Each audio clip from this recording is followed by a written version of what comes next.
మీకు మీ కుటుంబ సభ్యులకు నూతన సంవత్సర మరియు సంక్రాంతి శుభాకాంక్షలు. ఇట్లు రోణంకి కృష్ణన్నాయుడు, రాష్ట్ర కళింగ సంక్షేమ మరియు అభివృద్ధి కార్పొరేషన్ చైర్మన్. గిరిజన ప్రాంతాల్లో సంతలు అనేవి ఆయువు పట్టు లాంటివి. ఒక రకంగా ప్రజల ఆర్థిక అవసరాలు మాత్రమే కాకుండా ఇతర అవసరాలు కూడా తీర్చే పరిస్థితి ఉంటుంది. అయితే ఇతర సంతలు ఏ రకంగా ఉన్నప్పటికీ గిరిజన ప్రాంతాల్లో పండగ ముందు జరిగే తారుమారు సంతకి ఒక ప్రత్యేకత మనం చూడవచ్చు. విజువల్స్లో ఏ రకంగా కొన్ని వేల దుకాణాలు ఏర్పాటు చేశారు. ఇందులో లక్షల మంది దాదాపుగా ఈరోజు కొనుగోలు చేస్తున్నారు. ఏదైతే సంక్రాంతికి అవసరం ఉంటుందో ఆ వస్తువులన్నీ కూడా కొనుగోలు చేసుకుంటారు. సాధారణంగా చూసుకుంటే సంక్రాంతి సందర్భంగా మహిళలు గాజులు, పూసలు, రిబ్బన్లు ఇలాంటివి కొనుగోలు చేస్తారు. ఇక కాస్త కుటుంబంలో పెద్దలు ఏదైతే పితృదేవతలకు అవసరమైన ప్రతి వస్తువు అంటే కాయగూరలన్నీ అందుబాటులో ఉంటాయి. ముఖ్యంగా గుమ్మడికాయలు ఇలాంటి అంశాలు కూడా ఎక్కువగా సంక్రాంతి సందర్భంగా పూజలో వినియోగిస్తారు. ఇవన్నీ కూడా ఈరోజు ఈ సంతల్లో వినియోగిస్తారు. ఈ ఒక రకంగా చెప్పాలంటే విశాఖ ఏజెన్సీగా చెప్పుకునే ఈ ప్రాంతం ప్రస్తుతం అల్లూరి సీతారామరాజు జిల్లా మొత్తం 11 మండలాల్లో కూడా అతిపెద్ద సంత ఇది తారుమారు సంతగా పిలుస్తారు. జీమాడుగుల ప్రాంతంలో ఈ సంత జరుగుతుంది. దాదాపు 1,00,000 మందికి పైగా గిరిజనులు ఈరోజు కొనుగోలు చేసే పరిస్థితి ఉంది. అయితే ఇతర సంతలు ఒక రకంగా ఉంటే ఈ తారుమారు సంత మాత్రం రోజంతా జరుగుతుంది, రాత్రి వేళ కూడా కొనసాగుతుంది. ప్రజల అవసరాలన్నీ ఇది కూడా తీరే రీతిన సరుకులు కొనుగోలుకి అనువుగా అన్ని రకాల వస్తువులు దొరుకుతాయి. ఇకపోతే ఏడాదంతా ఒక రకంగా వ్యాపారం జరిగితే ఈ ఒక్కరోజు జరిగే వ్యాపారం చాలా వరకు చిన్న వ్యాపారులకు కూడా లబ్ధి చేకూరే అవకాశం ఉంది. ముఖ్యంగా తారుమారు సంత మాత్రం భిన్నంగా ఉంటుంది. అది ఎలా ఉంటుందో మనం అక్కడికి వెళ్ళి చూద్దాం. జరిగితే ఈ సంతకి ప్రత్యేకత ఏంటండి? ఎక్కువ రష్ అంతా ఇది పండగ సంత కదండి. ఏమంటారు ఈ సంత పేరు? తారుమారు సంత. తారుమారు సంత. ఈ సంత గురించి మీకు చిన్నప్పటి నుంచి వస్తుంటారా? చిన్నప్పుడు వస్తుంటా. ఏటంటే మరి అన్ని రకాలు కూడా దొరుకుతాయి. కాయగూరలు అన్ని రకాలు దొరుకుతాయి.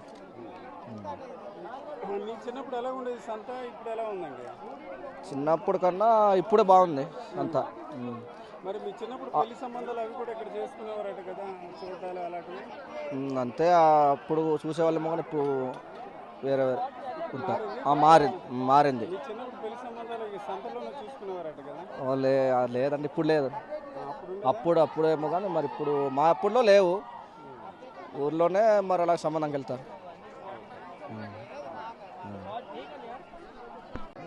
ఎటు సార్? తారుమారు సంత అంటారు సార్. ఉత్సాహాలు కొన్ని తారుమారు సంతలు ఏదైనా పట్టుకెళ్ళిపోతారు సార్. సంక్రాంతి ఉత్సాహాలు అనే సంతలు అలా జరుగుతుంటాయి సార్. గొడవలు పడరండి సార్, సరదాగానే ఉంటారండి, అందరు హ్యాపీగా ఉంటారు సార్. చిన్న సాల్తులు ఎవరైనా పట్టుకెళ్ళి అలాగా తీసుకెళ్ళిపోతారు సార్. దాన్ని బట్టి తారుమారు సంత అంటారు సార్. అన్ని సంతకి వచ్చి ఉన్నాం సార్. పోతాము చింతపంటు, చింతపల్లి, ముంచింగిపట్టు, అరకు. ఈ రోజు లాస్ట్ సంత కదా, పండగ సంత, దానికి ఇక్కడ వచ్చి ఉంటాము.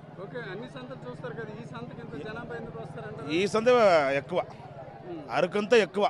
దీనికింత పెద్ద సంత అరకు, అరకంతా ఇది జనాలు ఎక్కువ, ఫుల్ జనాలు.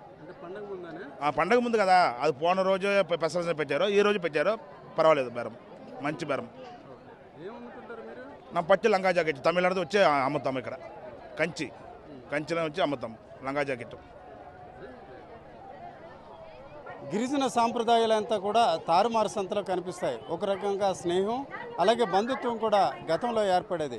గతంలో చూసుకుంటే నచ్చిన అమ్మాయిని ఇక్కడ చేయి పట్టుకొని తీసుకెళ్లేవారు. ఆ తర్వాత 3 రోజుల తర్వాత అమ్మాయికి సంబంధించిన తల్లిదండ్రులు రావడం, పెళ్లి వ్యవహారం జరిగేది.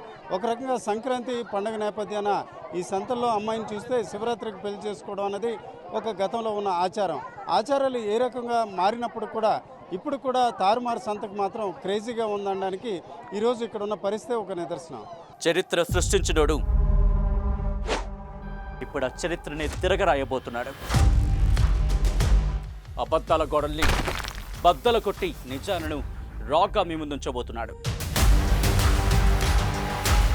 నిజమైన వార్తల కోసం వెంటనే డౌన్లోడ్ చేసుకోండి రా యాప్ని.